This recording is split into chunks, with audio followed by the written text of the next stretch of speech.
வணக்கம். நான் மஞ்சுளா சரவணன். நான் சமீபத்தில் ஒரு மார்ச் மாதம் டைமில் ஒரு புது அல்ட்ரா ஹெச்டிடி 2 டெராபைட் ஹார்ட் டிஸ்க்கு என்னோடய பேக்கப் பர்பஸஸ்க்காக வாங்கினேன். டெய்லி பேக்கப் பண்ணிக்கிட்டு இருந்தேன். என்னோடய வீடியோஸ், நான் குக்கிங் வீடியோஸ் எடுக்கிறது, ரெகுலராக கோலம் போடுறது, அதெல்லாம் பேக்கப் பண்ணிக்கிட்டே இருந்தேன். ஒரு 2 மாதத்தில் ஒரு நாள் சடனாக அது ட்ரைவ் லொக்கேட்டே ஆகலை. அதை கனெக்ட் பண்ணப்போ அப்படி இருக்கப்போ என்ன லோக்கல் சர்வீஸ் மேனெல்லாம் ரெப்ரசன்ட் பண்ணப்போ அவங்க என்ன சொன்னாங்க, ஓப்பன்லாம் பண்ணாமல் இருக்கணும் அப்படின்னு, பண்ணாமல் நீங்கள் சீகேட் வேரண்டியில் போய் பாருங்கள் அப்படின்னு சொன்னாங்க. அதனால் நான் சீகேட் வெப்சைட்டை ஓப்பன் பண்ணி வேரண்டிக்கு இருக்கிற சப்போர்ட் பேஜுக்கு போயிட்டு அங்கே போய் வேரண்டி இது பண்ணிகிட்டு இருந்தப்போ சேட் வித் அஸ்னு ஒரு வீடியோ பார்ப்பாச்சு. இனிஷியலாக ரோபோ தான் கொஸ்டின் ஆன்சர் மாரி கைட் பண்ணுது.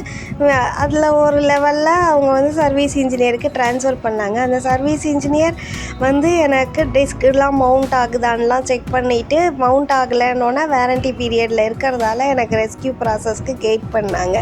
அவங்க ஒரு கூரியர் கம்பெனியோட டைப் வச்சுருக்காங்க. அவங்களுக்கு நம்ம டேட்டா கொடுக்கறதுக்கு என்னெல்லாம் ப்ரிப்பேர் பண்ண, எப்படி பேக் பண்ணணும்னு சில இன்ஸ்ட்ரக்ஷன் தந்தாங்க.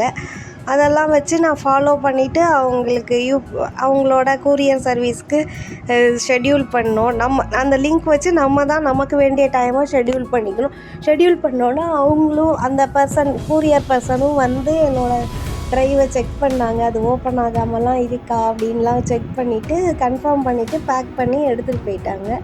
எடுத்துகிட்டு போனதுக்கப்புறம் எனக்கு ஒரு 10 நாள் அது மாதிரி டைமில் அவங்க டேட்டா சர்வீஸ் சென்டருக்கு ரிசீவ் ஆனோன்னா அவங்களே ரீப்ளேஸ்மெண்ட் டிஸ்க்காக ப்ராசஸ் ரைஸ் பண்ணிட்டாங்க.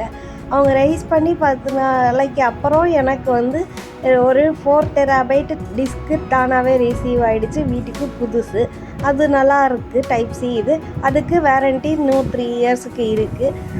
அந்த இது டேட்டா ரெஸ்கியூ பண்ணுறதுக்கு அவங்க 30 டேஸ் டைம் சொன்னாங்க. அந்த 30 டேஸ்லேயே திருப்பி கஸ்டம்ஸ்க்கு கூரியர் கம்பெனி எனக்கு ஆன்லைன்லேயே ஆதார் கார்டையும் அதில் ஒரு கேஒய்சி ஃபார்ம் ஒன்று இருக்குது, அதையும் டவுன்லோட் பண்ணி பிரிண்ட் எடுத்து சைன் பண்ணி அனுப்ப சொன்னாங்க. சைன் பண்ணி அனுப்பி ரீச் ஆன உடனே என்னோடய ரெஸ்கியூ டிஸ்க்கும் எனக்கு வீட்டுக்கு வந்துருச்சு. அந்த ரெஸ்கியூ டிஸ்கில் 1 டெராபைட்டு சைஸுக்கு இருந்துச்சு. அந்த ரெஸ்கியூ டிஸ்க்குக்கு வேரண்டிலாம் கிடையாது.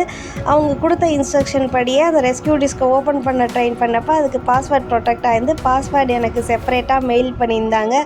அதை யூஸ் பண்ணி அதை ஓப்பன் பண்ணால் என்னோட பழைய கரப்டான டிஸ்கில் இருந்த டேட்டா எல்லாம் அதில் இருந்துச்சு. அந்த டேட்டாவை எல்லாத்தையும் லேப்டாப்புக்கு காப்பி பண்ணி லேப்டாப்லேருந்து அந்த புது டிஸ்க்குக்கு காப்பி பண்ணிவிட்டு இந்த ரெஸ்கியூ டிஸ்க்கை ஃபார்மேட் பண்ணி வச்சுருக்கேன். அந்த ரெஸ்கியூ டிஸ்க்குக்கு வேரண்டி கிடையாது. நம்ம ஏதாவது டெம்ப்ரரி பேக்கப்புக்கு வேணால் யூஸ் பண்ணலாம். அது எவ்வளோ நாள் ஒர்க் பண்ணணும்னு தெரியல. நான் அப்புறம் எப்போயாவது அது எவ்வளோ நாள் ஒர்க் பண்ணிச்சுன்னு அப்பப்போ டெஸ்ட் பண்ணிவிட்டு சொல்கிறேன்.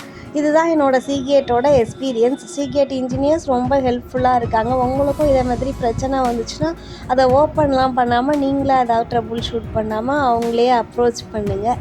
என்னோடய சேனல் சப்ஸ்கிரைப் பண்ணுன்னா சப்ஸ்கிரைப் பண்ணிக்கோங்க. என்னோடய சேனல் பற்றி உங்கள் ஃப்ரெண்ட்ஸுக்கு சொல்லுங்கள். விரைவில் மற்றொரு வீடியோவில் சந்திக்கலாம்.